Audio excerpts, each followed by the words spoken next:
नमस्कार। कला एकेडमी के इस चैनल पर आप सभी का स्वागत करती हूँ। आज हम हिंदी व्याकरण में हिंदी का भाषिक स्वरूप, हिंदी का स्वनिम व्यवस्था और खंड और खंडेतर का अध्ययन कर इसे समझने का प्रयास करेंगे। तो चलिए हम इसे पढ़कर समझते हैं। हिंदी का भाषिक स्वरूप, हिंदी का स्वनिम व्यवस्था, खंड और खंडेतर। स्वनिम का अर्थ है ध्वनि। किसी भाषा या बोली में स्वनिम उच्चरित ध्वनि की सबसे छोटी इकाई है। स्वनिम के लिए ध्वनिग्राम और स्वनग्राम शब्द का प्रयोग होता रहा है। अंग्रेजी में इसका पर्यायी शब्द फोनिम है। फोनिम के लिए प्रयुक्त होने वाला स्वनिम शब्द ध्वनिग्राम की अपेक्षा अधिक नया है, किंतु आजकल इसका ही प्रयोग चल रहा है। भारत सरकार के पारिभाषिक एवं तकनीकी शब्दावली आयोग में फोनिम का हिंदी अनुवाद स्वनिम कर दिया गया है। स्वनिम शब्द संस्कृत भाषा के स्वर्ण धातु से निकला है, जिसका अर्थ होता है ध्वनि या आवाज करना। यह भाषा की सबसे लघुत्तम अखंड इकाई है। स्वनिम उच्चरित भाषा का वह न्यूनतम अंश है जो ध्वनियों का अंतर प्रदर्शित करती है, जैसे क और ख या च और प में इसलिए अंतर है कि ये भिन्न स्वनिम हैं। गान और कान में अंतर स्वनिम भेद के कारण ही होता है। अब हम स्वनिम की परिभाषा देखते हैं विभिन्न विद्वानों के अनुसार।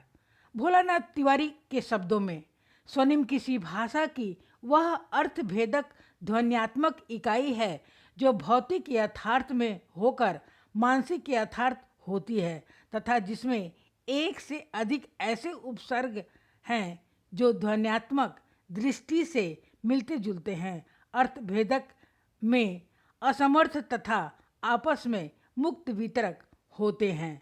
दूसरा है देवेंद्रनाथ शर्मा के शब्दों में स्वनिम उच्चरित भाषा का वह न्यूनतम अंश है जो ध्वनियों का अंतर प्रदर्शित करते हैं। तीसरा डॉक्टर तिलक सिंह के शब्दों में स्वनिम उच्चरित पक्ष की विषम स्वनिम अर्थभेदक तत्व की इकाई स्वनिम है। ब्लूमफील्ड व डेनियर जोन्स ने स्वनिम को भौतिक इकाई माना है। एडवर्ड सापिर ने स्वनिम को मनोवैज्ञानिक इकाई माना है।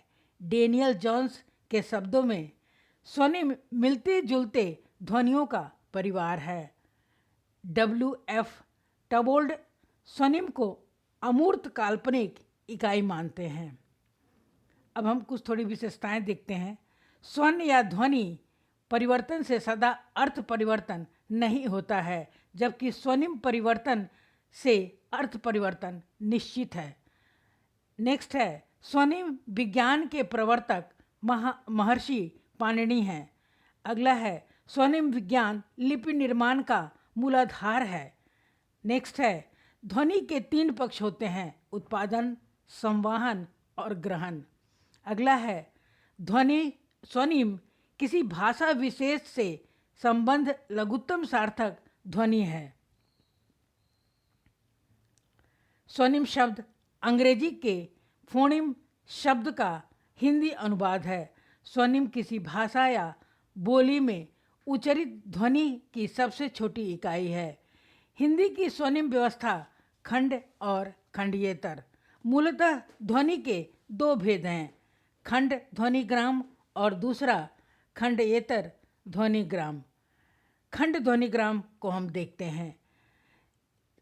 खंड ध्वनिग्राम जिन ध्वनियों का उच्चारण स्वतंत्र रूप में होता है उन्हें खंड ध्वनिग्राम कहते हैं। खंड ध्वनिग्राम के 2 भेद हैं, पहला स्वर ध्वनिग्राम और दूसरा व्यंजन ध्वनिग्राम।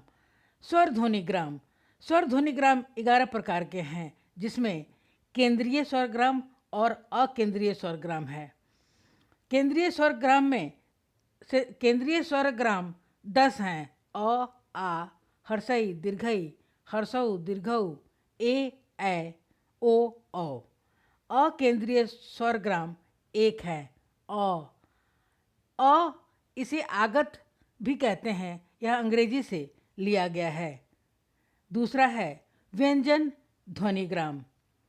व्यंजन ध्वनिग्राम 40 प्रकार के हैं, जिसमें केंद्रीय व्यंजन ध्वनिग्राम 35 है और अकेंद्रीय व्यंजन ध्वनिग्राम 5 है। पहले हम केंद्रीय व्यंजन ध्वनिग्राम को देखते हैं। क ख ग घ च छ ज झ ट ठ ड ढ अड़ त थ द ध न न्ह प फ ब भ मह य र ल लह व तालाबी श दंती स ह अंग ढ। अगला है केंद्रीय व्यंजन ध्वनिग्राम 5 हैं, क ख ग ज और फ। अब हम खंडेतर ध्वनिग्राम को देखते हैं। जो ध्वनिग्राम अपने उच्चारण के लिए खंड ध्वनिग्राम पर निर्भर होते हैं अथवा जिसका उच्चारण स्वतंत्र रूप से नहीं हो सकता है, उसे ऐसे ध्वनिग्रामों को खंडेतर ध्वनिग्राम कहते हैं। खंडेतर ध्वनिग्राम 5 प्रकार के होते हैं। पहला दीर्घता या मात्रा, दूसरा अनुनासिकता, तीसरा बालाघात, चौथा अनुताप और पांचवा है संहिता या संगम। दीर्घता या मात्रा, अंग्रेजी में इसे लेंथ कहते हैं। हिंदी में व्यंजनों की दीर्घता प्रायः ध्वनिग्रामिक ही होती है। जैसे हिंदी में कुछ न्यूनतम विरोधी युग्म इस प्रकार मिलते हैं: बच्चा, बच्चा, बच्चा, पत्ता, पत्ता, बला, बल्ला, पीला, पिल्ला आदि। दूसरा है अनुनासिकता, अंग्रेजी में इसे नेशलाइजेशन कहते हैं। हिंदी में अनुनासिकता भी ध्वनिग्रामिक होती है। जैसे इसके न्यूनतम विरोधी युग्म हिंदी में इस प्रकार हैं: सास, सांस, हंस, हंस, सवार, सवार, गोद, गोंद आदि। बालाघात, अंग्रेजी में इसे स्ट्रेस कहते हैं। वाक्य के स्तर पर बालाघात भी ध्वनिग्रामिक होता है। जैसे हिंदी में न्यूनतम विरोधी वाक्य इस प्रकार हैं: रोको मत, जाने दो, रोको मत, जाने दो। अनुताप, चौथा है अनुताप, अंग्रेजी में इसे इंटोनेशन कहते हैं। हिंदी में इसे सुर लहर कहा जाता है। वाक्य के स्तर पर अनुतान भी ध्वनिग्रामिक होती है। जैसे हिंदी में इसके न्यूनतम विरोधी वाक्य इस प्रकार हैं: आलोक सो गया, यह साधारण वाक्य है। दूसरा है प्रश्नसूचक वाक्य: आलोक सो गया, आलोक सो गया। और तीसरा है आश्चर्य सूचक वाक्य: आलोक सो गया। पांचवा है और अंतिम संगम या संहिता, अंग्रेजी में इसे जक्चर कहते हैं। यह संगम भी ध्वनिग्रामिक होता है। इसके भी कुछ न्यूनतम विरोधी युग्म हिंदी में इस प्रकार मिलते हैं। जैसे होली, ये दोनों मिलाकर होली शब्द हो गया। और ऐसे है होली, तुम्हारे यानी तुम हारे आदि। आप सबने इस वीडियो को सुना और देखा, इसके लिए मैं आप सभी का बहुत बहुत धन्यवाद करती हूँ। कृपया वीडियो को लाइक, सब्सक्राइब और शेयर अवश्य करें ताकि कोई ज़रूरतमंद विद्यार्थी भी इससे लाभान्वित हो सके। धन्यवाद। जय हिंद।